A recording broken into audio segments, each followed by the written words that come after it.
최태성, 정선아의 이야기 한국사. 여러분 안녕하세요. 이야기 한국사를 담당하고 있는 JSA 정선아입니다. 반갑습니다. 예, 이야기 한국사 벌써 세 번째 시간인데요. 이제 세 번째 시간쯤 되면 여러분 대충 진도상 어느 이야기를 풀어가겠구나 느낌 딱 오지 않습니까? 예, 오늘의 주인공은 한반도 최초의 국가 바로 고조선입니다. 단군의 인지도는 정말 어마어마합니다. 아름다운 이 땅의 금수강산에 단군 할아버지가 터 잡으시고 홍익인간 뜻으로 나라 세우니 대대손손 훌륭한 인물도 많아. 쌤이 랩으로 했지만 여러분들 이 노래 다 아시죠? 이 노래 시작이 바로 단군 할아버지가 터 잡으시고로 시작하지 않습니까? 그 단군 할아버지가 오늘의 주인공입니다. 우리 민족의 뿌리로 일컬어지고 있는 바로 그인데요. 청동기 문화를 바탕으로 해서 철기를 관통하며 이어진 긴 왕조, 기원전 2333년 단군왕검이 세웠다는 바로 그 고조선이 바로 오늘의 여러분들과 제가 함께 풀어나갈 이야기 한국사의 주인공입니다. 한국사에서 가장 유명한 인물을 뽑으라고 하면요, 늘 1, 2위가 세종대왕, 이순신, 그래요. 그런데 늘 랭킹한 5위 안에 들어가는 인물이 바로 단군왕검입니다. 여러분들은 단군왕검 그리고 단군이 세운 고조선 어떻게 기억하고 있습니까? 오늘 여러분들 단군의 건국 이야기부터 함께 시작해 보도록 하겠습니다. 고려시대의 역사서인 삼국유사에 따르면 하늘의 신인 환인의 아들 환웅이 인간 세계에 내려가고자 하는 마음이 있어서 바람, 비, 구름을 관장하는 이들을 이끌고 자그마치 무리 3,000명과 함께 이 땅으로 내려온다라고 되어 있습니다. 그리고 널리 인간을 이롭게 한다는 홍익인간 이념으로 360여 가지의 세상일을 주관하며 다스렸다라는 내용이 나와요. 그런데 이때 곰과 호랑이가 사람이 되고자 하여 어떻게 하면 됩니까? 라고 했더니 쑥과 마늘을 먹어라! 라고 얘기하죠. 그래서 쑥과 마늘을 동굴에서 먹으며 사람이 되기를 간절히 소망하는데 호랑이는 도저히 이 채식 안 되겠습니다 하면서 뛰쳐나가고요. 곰은 3, 7일에 걸쳐 쑥과 마늘을 열심히 먹다가 어떻게 돼요? 예, 사람으로 변하였다. 바로 웅녀가 되었다라는 기록이 있습니다. 그리고 이 웅녀가 혼인할 배우자를 찾지 못해 슬퍼하고 있는 이때에 환웅이 그녀와 결합하여 낳은 아들이 바로 누구다? 단군왕검이다. 그가 나라를 세웠으니 이것이 고조선이다. 이렇게 역사책에 나와 있습니다. 이 역사책이 삼국유사인데요. 이 책을 시작으로 해서 여러 역사책에 이러한 단군왕검의 이야기가 쓰여 있습니다. 그러면 건국 이야기를 대하는 우리의 자세는 어떠하면 될까요? 선생님, 곰이 사람 되는 게 말이 됩니까? 왜는 웅녀요? 이거부터가 이게 팩트가 아니라는 증거예요. 라고 따지실 건가요? 예, 그렇지 않습니다. 우리가 건국 이야기에서 취해야 되는 것은요, 이거의 진위 여부가 아니라 이 건국 이야기를 통해서 알 수 있는 어떤 시대상들, 그 시대가 어떠한 모습이었는지 우리는 그거를 좀 찾아내보자라는 겁니다. 바람, 구름, 비를 관장하는 관리들을 데리고 함께 내려왔다. 왜요? 농경사회니까요. 바람, 구름, 비, 농경의 핵심 아이템 아닙니까? 이거 안 되면 우리 그해 농사 난리 나지 않습니까? 그러니까 이들을 함께 데리고 왔다. 농경사회구나 생각할 수 있고요. 환인의 아들 환웅이 땅으로 왔다는 걸 통해서 우린 또 뭘 생각해 볼 수 있을까요?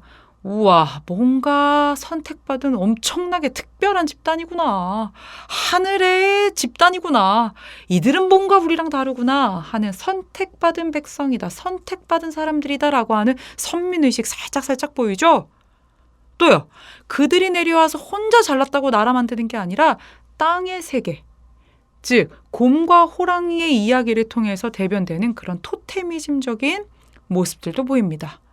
또한 환웅 집단이 곰 집단과 함께 결합해서 아들을 낳아서 단군왕검이 나왔다는 걸 통해서 와, 이러한 이주 집단과 원래 있었던 집단이 결합했구나라는 것도 우리는 추론해 볼 수 있습니다. 마지막으로 단군왕검이 나라를 세웠다는 걸 통해서 여러분은 뭘 알 수 있을까요? 그쵸? 제사장, 무당 혹은 하늘을 뜻하는 뜻의 단군이라는 단어와 왕검, 정치적인 지배자를 뜻하는 왕검이란 단어를 지금 한 사람이 단군 왕검이라고 하면서 불리고 있단 말이죠. 이걸 통해서 우리가 정리할 수 있는 건 무엇이다? 제사와 정치를 한 명이 담당하는 재정일치 사회였구나라는 것까지 여러분들이 그렇게 고조선 사회를 짐작해 볼 수 있다는 겁니다. 여기서 잠깐! 선생님, 진짜 그렇게 해석해야 돼요? 아닐 수도 있잖아요. 라고 물으신다면 맞아요. 여지가 있습니다. 이건 해석의 문제거든요. 아무도 단군왕검이 다스렸던 그 시대에 그곳에 있지 않았기 때문에 우리는 역사 기록과 유물과 유적과 이런 거를 통해서 짐작하고 추론하는 겁니다. 다만 근거를 가지고요. 예, 그게 바로 역사라고 하는 학문의 매력입니다. 그래서 여러분들과 함께 지금 단군 이야기를 같이 한번 얘기를 해봤고요. 단군 조선이 쭉 가요. 중국 쪽 역사 기록에 보면요. 몇 번 등장해요. 중국 연나라와 막 대립을 했다. 그래서 막 서쪽을 뭐 빼앗기고 이동을 했다. 뭐 이런 얘기들도 나오고요. 왕이라고 하는 칭호를 사용했다. 그 다음에 세습을 했다. 뭐 이런 얘기들이 쫙 나옵니다. 청동기 문화를 배경으로 해서 만들어진 이 고조선이라고 하는 이 나라는 승승장구해 나가고 있습니다. 그런데요. 기록에 보면요. 어느 날 중국 연나라 지역 쪽에서 고조선보다 더 이 서쪽인 요 지역에서 위만이라고 하는 사람이 무리 1000여 명을 이끌고 망명해 왔다라는 표현이 나옵니다. 이 사람의 복장은 어땠는지 그 기록에 보면 뭐라고 되어 있느냐? 머리에는 상투를 틀었대요. 예, 그리고 오랑캐 옷을 입었대요. 뭔가 우리랑 같은 듯 다른 듯 하지만 이 남자가 왔고요. 무리 1000여 명을 이끌고요. 이곳에서 거주하게 해주십시오 했고요. 고조선의 왕 준왕은 그를 살게 합니다. 그리고 서쪽 변방을 지키는 역할을 맡게 해요. 그런데 그거 어떻게 됩니까? 예, 세력을 키워서 고조선의 왕 준왕을 몰아내고 본인이 직접 왕위에 올라요. 그래서 우리가 이때부터를 고조선의 계통이 바뀌었다라고 해서 위만의 이름을 따서 위만조선이라고 합니다. 그리고 위만조선 이후에 고조선은요. 철기 문화를 본격적으로 수용하면서 굉장히 급속도로 발전하는 모습을 보이게 됩니다. 뿐만 아니라 이 고조선의 이쪽에 중국 대륙에는 그 당시 한이라고 하는 중국의 통일왕조가 있었는데 이 한나라와 한반도 남쪽에 있었던 진이라는 세력 사이에서 중개무역을 하면서 경제적인 이득을 막대하게 취하기도 했던 게 바로 위만조선 때입니다. 이때 부들부들했던 사람이 바로 누구냐? 동아시아사의 정복군주이자 중국사에서도 히어로라고 불리는 한나라 무제라는 황제입니다. 어디서 지금 이 위만조선이 부들부들한 거죠. 그래서 이 한 무제는요. 그 당시에도 남쪽으로는 남비에시라고 하는 지금의 베트남 북부 지역, 북쪽으로는 흉노를 막 축출하고 정벌하고 난리도 아닌데요. 이때 그의 대군이 고조선의 수도 왕검성을 공격하게 됩니다. 1년 넘게 정말 강력하게 저항했던 것 같아요. 그렇지만 결국에는 고조선 내부의 분열로 1년 만에 항복을 하게 되고요. 고조선은 멸망합니다. 한 무제는요. 고조선 딱 멸망시키고요. 여기에 한나라에 4개의 군을 설치해서 여기 우리 땅이야 짠짠짠 하고 끝을 내버려요. 근데 여러분 너무 슬퍼할 필요 없습니다.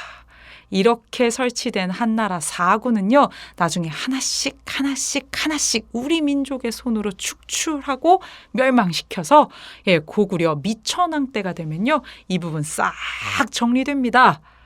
여기까지 해서 여러분들 고조선의 역사를 한번 쭉 얘기를 해봤습니다.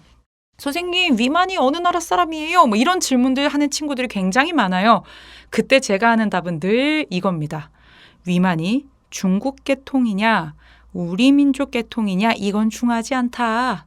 근데 얘들아 생각해봐라.